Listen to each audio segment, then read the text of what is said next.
রাব্বুল আলামিন বলেন উলাইকা জাযাউহুম মাগফিরাতুম মির রাব্বিহিম, তোর প্রভুর তরফ থেকে ঘোষণা, আমি ক্ষমা করে দিলাম। বলে আল্লাহ আর কি পাবো? আল্লাহ বলে শুনে নে আমার কায়দাটা, ইল্লা মান তাবা ওয়া আমানা ওয়া আমিলা আমালান সালিহা ফাউলাইকা ইউবাদদিলুল্লাহু সাইয়্যাতিহিম হাসানাত। আমি আল্লাহ পাক শুনিয়ে দিয়েছি, যখন তুই তওবা করে নিবি, আমাকে চিনতে পেরে আমার রাস্তায় ফিরে আসবি, আর আমার হুকুম জীবনেতে যখন আমলের খাতাতে চাপিয়ে নিবি, জীবনে যত অন্যায় ছিল ওগুলো মুছে দেবো, আর আমি আল্লাহ আমার করুণার বলেতে অত নেকি দিয়ে খাতা ভরে দেবো। বলেন আমার আল্লাহওয়ালা ভাইয়েরা, এত বড় দয়ালু আল্লাহ, এত বড় অফার দিয়েছে, আমি আপনি নেবো ইনশাআল্লাহ। আমরা জলসা শুনেছি বলে আমাদের কাছে আল্লাহ রহমানুর রহিম, দয়ার সাগর, তিনি ক্ষমা করে দেবেন। সেজন্য ক্ষমা যদি চাই তো আল্লাহ যে রাস্তায় বলেছে ওই রাস্তায় আমার আপনার আসা দরকার। বলেন আমরা তওবা করব ইনশাআল্লাহ। কে কে তওবা করব হাত তোলেন। আমি হাত তুলেছি। যাদের তওবা করার ইচ্ছা আছে হাত তোলেন।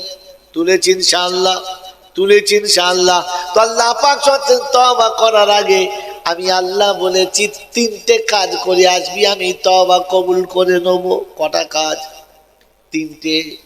তওবা যারা করব বলে হাত তুলেছি, আজ থেকে প্রতিজ্ঞা করি তিনটে কাজ করব ইনশাআল্লাহ, ইনশাআল্লাহ। কোরআন সচি ওয়াকিমুস সালাতা ওয়া আতুজ যাকাতা ওয়া আকরিদুল্লাহ কারজান হাসানা ওয়া মা তুকদ্দিমু লিআনফুসিকুম মিন খায়রিন তাজিদুহু ইনদাল্লাহ হুয়া খায়রান ওয়া আজামা আজরা। আস্তাগফিরুল্লাহ ইন্নাল্লাহা গফুরুর রহিম। আমার বাবাজিরা, সোনারা, লালেরা, 29 পারা সূরা মুজাম্মিলের শেষ আয়াত থেকে শুনিয়ে দিচ্ছে, বান্দারে তুই তওবা করবি, আমি কবুল করব, কিন্তু রাস্তা তিনটে। 1 নম্বর নামাজি হতে হবে। ওয়াকিমুস সালাহ, তোকে নামাজি হতে হবে। বেনামাজি তওবা কবুল, বেনামাজি তওবা কবুল হবে না। তবে সুদখোর মরে গেলে মিলাদ না দিলে জান্নাতে। কি আশ্চর্য ঘটনা! বোঝেন কি বোঝেন না? ইচ্ছা করে সারা জীবন সুদ খেলো, এর মিলাদে কে তওবা করাচ্ছ বলো? অমলবিরা কে তওবা করাচ্ছ বলো? আমার আল্লাহওয়ালা ভাইরা, আল্লাহর বিপক্ষে দাঁড়াবে কে? হাত তোলো। নবীর বিপক্ষে কে দাঁড়াবে? হাত তোলো। কোরআন শুনিয়ে দিয়েছিল, ইয়া আইয়ুহাল্লাযীনা আমানুত্তাকুল্লাহ ওয়া যারু মা বাকিয়া মিনার রিবা ইন কুনতুম মুমিনিন ফাইন লাম তাফআলু ফাযানু বিহারবিম মিনাল্লাহি ওয়া রাসূলিহি।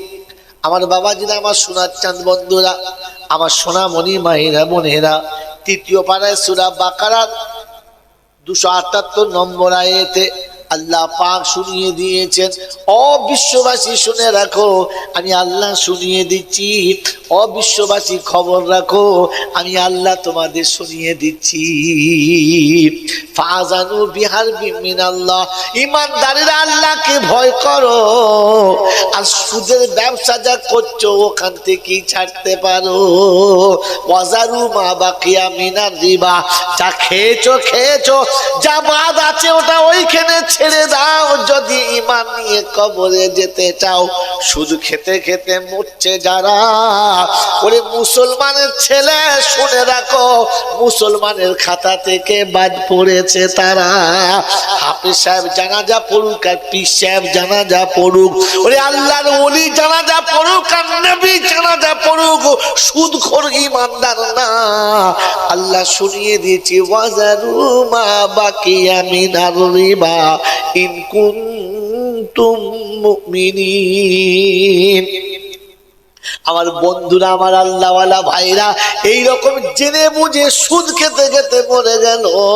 আল্লাহ বললে শুনে রাখো, ফাজানু বিহারবিম মিনাল্লাহ, আমি আল্লাহ তার বিপক্ষে যুদ্ধের ঘোষণা করলাম। আমার নবী তার বিপক্ষে যুদ্ধের ঘোষণা দিল।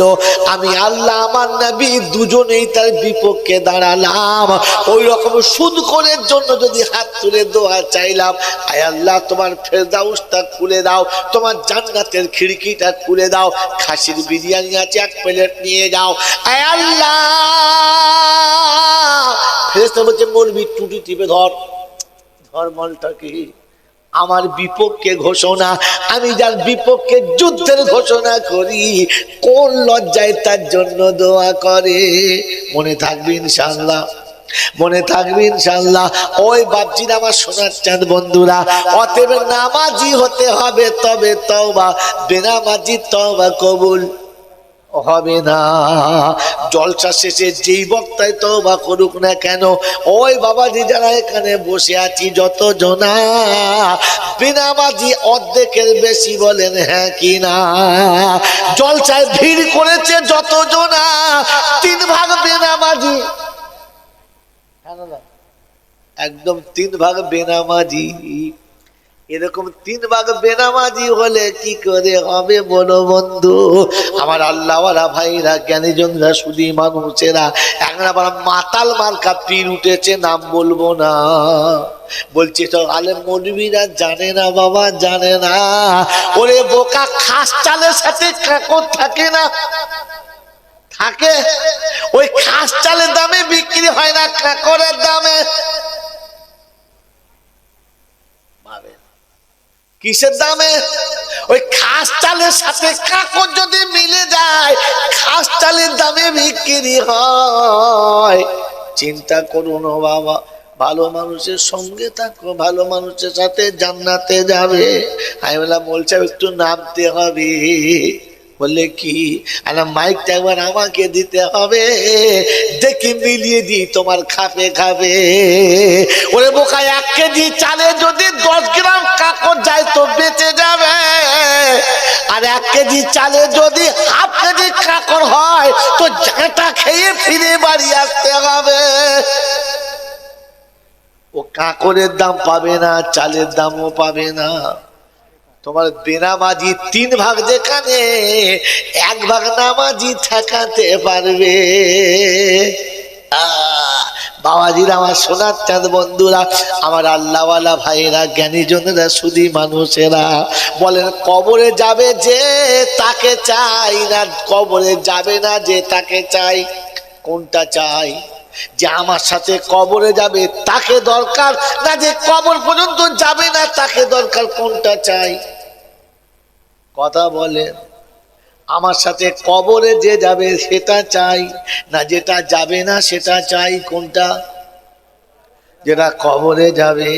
বাড়ি আপনার সঙ্গে কবরে যাবে না, গাড়ি আপনার সঙ্গে কবরে যাবে, দাড়ি আপনার সঙ্গে কবরে যাবে। তো বাড়ি গাড়ি সব হলো, দাড়ি কি করে চেঁচেছিলে বলো? ওই মুনাফিক কি করে দাড়ি চাঁচলে বলো? কারণ দাড়ি কবরে যাবি, গাড়ি কবরে। কথা বলে না। আমার বাবাজি সোনার চাঁদ বন্ধু, যদি যদি জামাই আপনার গাড়ি চেটে আসে শাশুড়ি খুশি, হ্যাঁ না না? আর যদি জামাই একটা 4 চাকায় গাড়ি আছে শ্বশুর খুশি, হ্যাঁ না বলেন? আমার জামাইয়ের গাড়ি আছে, শাশুড়ি দেখবেন ফুলে একটু গরম নিচ্ছে, কলতলায় গিয়ে দেখবেন ভাব নিচ্ছে। আমার জামাইয়ের 4 চাকা গাড়ি আছে, যদি ফৌজি আমার জামাইয়ের চারদিকে ঘেরা দাঁড়িয়ে আছে, শাশুড়ি খুশি না মনমরা? যদি দেখে দাঁড়িয়ে আছে জামাইয়ের মনমরা, শাশুড়ির মনমরা। ও মুসলমানের ছানা, তোমার গাড়ি পছন্দ, বাড়ি পছন্দ, দাড়ি যখন পছন্দ না, ইসলাম শুনিয়ে দিচ্ছে মুসলমান সবাই বলেছে, আমি মুসলমান বলে মানতে পারলাম না। আমার বাপজিরা, আমার সোনার চাঁদ বন্ধুরা, আমার সোনামণি মায়েরা বোনেরা, এদের কোরআন শুনছি, ওয়াকিমুস সালাত, তোমাকে নামাজি হতে হবে, বেনামাজি হলে তওবা কবুল হবে না। বলেন ইনশাআল্লাহ নামাজি হব। তবে ও মুসলমানের ছেলে, নামাজের সাথে একটা শর্ত আর একটা আছে, যে নামাজি হয় কাকে সিজদা করে? আল্লাহকে। আল্লাহ শোনাচ্ছে যে আমাকে সিজদা করবে, ও আর কাউকে সিজদা করতে পাবে না। আর যে সবার কাছে সিজদা করে, আমি আল্লাহ তাকে বান্দা বলে মানি না। মনে থাকবে ইনশাআল্লাহ। জুমার দিনে মসজিদে যাবে, একেবারে রাঙা বাবু সেজে যাবে, আর নামাজ পড়ে ফেরার সময়তে বাতাসার ঝোলাটা নিয়ে বাবার মাজারে ছুঁড়ে দেবে, আর বলবে, বাবা বাতাসা খাও আর আমাদের দিকে তাকাও। ফেরেশতা বলছে, খোদা এ হারামখোরটাকে ভালো করে দেখে নাও। একটু আগে বলছি ইয়াকা নাবুদু ওয়া ইয়াকা নাস্তাঈন, আর চাদরে কেমন করে হাত মুছছে দেখে নিন। বাবাজিরা, সোনারা, লালেরা, এক আল্লাহকে সিজদা করলে আর কাউকে সিজদা করা যাবে না। হরাম হরাম করে যেখানে সেখানে মোরগ পাঠাইও না, খাসি পাঠাইও না। আর সবে বরাতে সিন্নি করে বাপ বেটায় মিলে চেটে খাইও না। ফেরেশতা বলবে হাতে নাম্বার দেবো, হাত বুঝে খা। আমার বাবাজিরা, আমার সোনার চাঁদ বন্ধুরা, আল্লাহওয়ালা ভাইরা, তো 1 নম্বর নামাজি হতে হবে। অন্য কোন জায়গাতে মাজারে বাজারে কবরে সিজদা করা যাবে না। ওয়াতু যাকাত, মালের যাকাত দিতে হবে, মালের যাকাত দিতে হবে, হ্যাঁ না না বলেন? এ বাবাজি, যাকাতও দিতে হবে, তলায় আর একটা কথা ভাবতে হবে, মালের যাকাত যদি না দেয় ওই টাকাটা খেলে কি হবে? হারাম খাওয়া হবে। অতএব হারামখোর হবে যারা, তওবা যেন করে না তারা, কারণ হারামখোরের তওবা কবুল হবে না। তবে বউকে দিয়ে লক্ষ্মীর ভান্ডার ভাঙলে অসুবিধা। এ বাবাজি, ওই পাড়ায় পাড়ায় ঘুরে দেখি আগে ছিল চোর, আর এখন দেখি বাংলাদেশে মেয়ে লোকে বেশি চোর। মদ খেয়ে শুয়ে বাড়ির বউ, ও স্বামী মাঠে থেকে গেছে, বলছে কি খবরে? ছেলে কাঁদছে, তুই কি পড়ে আছিস কি বাবা? গিয়ে দেখে মাল খেয়ে বসে। বলছে তুই মদ খেয়েছিস? আমার টাকায় খেয়েছি, তোমার বাপের টাকায় খেয়েছি। স্বামী তখন চিন্তা করছিল, এত টাকা কোথায়? বলছে 2000 টাকা পেয়েছি, 2 বোতল খেয়েছি, বেশি কথা বললে আর 1 বোতল খাবো। ফেরেশতা বলছে এই তো রে, মাল হাতে পেয়েছি। বাবাজি, আপনি আপনার ঘরের সম্পদটা, আমানতটা হেফাজত করুন। মালের যাকাত না দিলে হারাম, তো হারাম করে তওবা কবুল হবে না, এটাও শুনে যান। মন থাকবে ইনশাআল্লাহ। যারা পনের টাকা নিয়ে বিয়ে করেছো, টাকাটা নিয়ে শ্বশুরকে দিয়ে এসো, আর গিয়ে বলো আমি হারাম করে বাচ্চা এসেছি, আমার বাপ যা খেয়েছে খেয়েছে, আমি বমি করে দিচ্ছি, উদ্ধার করে দাও। বাপ যদি মরে যায় তো সেই টাকাটা নিয়ে যে কোটা শালা শালি আছে তাদেরকে দিয়ে বল তোর বাপের টাকা তোরা ভাগ করে নে। ফের শ্বশুরের কবরের কাছে যাবি, গিয়ে বলবি বাপজি খেয়ে ফেলেছিল, আজকের বমি করে বার করে দিয়েছি, তোর বাচ্চাদের দিয়ে এসেছি, আমাকে ক্ষমা করে দিস। কবরে যেন ধরিস না, তাহলে বাঁশ এমন যাবে আর বুঝতে পারা যাবে না। শাশুড়ির কাছে যে সোনার চেনটা পরে এসেছ, ওই চেনটা খুলে তার 4টে মেয়েকে ভাগ করে দিয়ে আসবে, আর ফের শাশুড়ির কবরের কাছে গিয়ে বলবে মা জান আমার এই ভাষা, আমাজান আমার ভাষান, আপনার চেন আপনার 4টে মেয়েকে দিয়ে এসেছি, আমাকে ক্ষমা করে দেবে।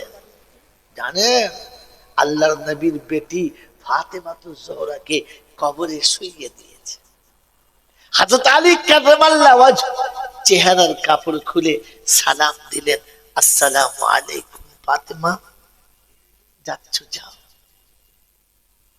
বাপ মা হারিয়েছি মনে পড়ে না, তোমার আব্বার ছত্র ছায়াতে মানুষ হয়েছি, পিতা মাতার কথা মনে পড়ে নাই, কিন্তু তোমার আব্বা চলে গেছে 6 মাস হলো, ভালো করে কোনোদিন তাকালে না, আজ তুমিও হাত ছেড়ে চলে এলে, যাও আটকাবো না। তবে ফাতেমা তোমার কাছে একটা অনুরোধ, তুমি যেন তোমার আব্বার কাছে গিয়ে বলে দিও না, আব্বা গো এমন ছেলের হাতে আপনি দিয়ে এসেছিলেন, আমাকে পরনের একটা ভালো কাপড় দিতে পারে নাই, আমার পছন্দের খাবার আমাকে দিতে পারে নাই, আমার ইচ্ছা মতো কোনোদিন কোনো শখ আর আহ্লাদ মেটাই নাই, এই দুঃখটা যেন তুমি তোমার আব্বার কাছে করে দিও না। তাহলে আমি আলী শেরে খোদা কিয়ামতে কিয়ামতে রাসূলের সামনে চেহারা দেখাতে পারবো না। ওই মুসলমানের ছেলেরা, আমি আর আপনি কি করে মুখ দেখাবো কাল কিয়ামতের ময়দানে, এটা ভাবি আর বুঝি। এজন্য যাকাত দিয়ে হারাম খাবার ছেড়ে তারপরে তওবা করবেন, মনে থাকবে ইনশাআল্লাহ।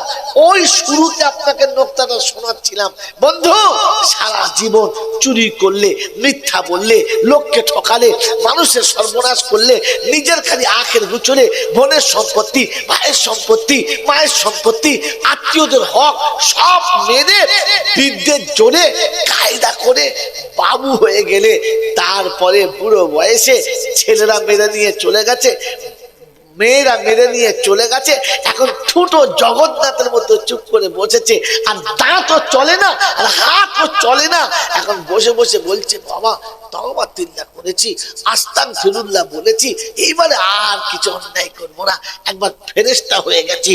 তো আল্লাহ পাকের ফেরেশতা বলছে খাতা আগে থেকে লিখে রেখেছি, যার কাছে অন্যায় করেছো সেখান থেকে ক্ষমা চেয়ে এসো, শুধু আস্তাগফিরুল্লাহ পড়লে হবে। জোরে বলেন হবে। আমার বাবাজিরা, আমার শোনাচ্ছেন বন্ধুরা, আমার সোনামণি মায়েরা বোনেরা, সারা জীবন কোর্টে বসে কলমের জোরে আর নিজের প্র্যাকটিসের জোরে কত মানুষের কত সর্বনাশ করেছো। বিধবা কাঁদতে কাঁদতে বাড়ি চলে গেছে, আর একেবারে নেমো খারাপ মার্ডার করে হাসি মুখে বেরিয়ে চলে গেছে, কলম তোমার কাছে ছিল, এখন বুড়ো বয়সে তওবা করছো, আস্তাগফিরুল্লাহ। আমার আল্লাহ পাক শোনাচ্ছে আমি তো ক্ষমা করেছি, কিন্তু এই বিধবা, ওই বিধবা যে ইনসাফ না পাওয়ার কারণে তার দুটো ইয়েতিম বাচ্চা সারা জীবনের মতো ভিখারি হয়ে গেল, আর বিধবাটা সারা জীবন ভিক করে খেয়ে মরে গেল, ওই বিধবার হকটা তুমি কি করে আদায় করবে আগে বলো, পরে তওবা করবে। কথা মনে থাকবে ইনশাআল্লাহ, মনে থাকবে ইনশাআল্লাহ। এই জন্য শুনিয়ে দিলাম বন্ধু, তওবা করার আগে নিজেকে তওবার যোগ্য বানাও, তারপরে তওবা করবে। আর তৃতীয় হলো ওয়াকরিদুল্লাহ কারজান হাসানা,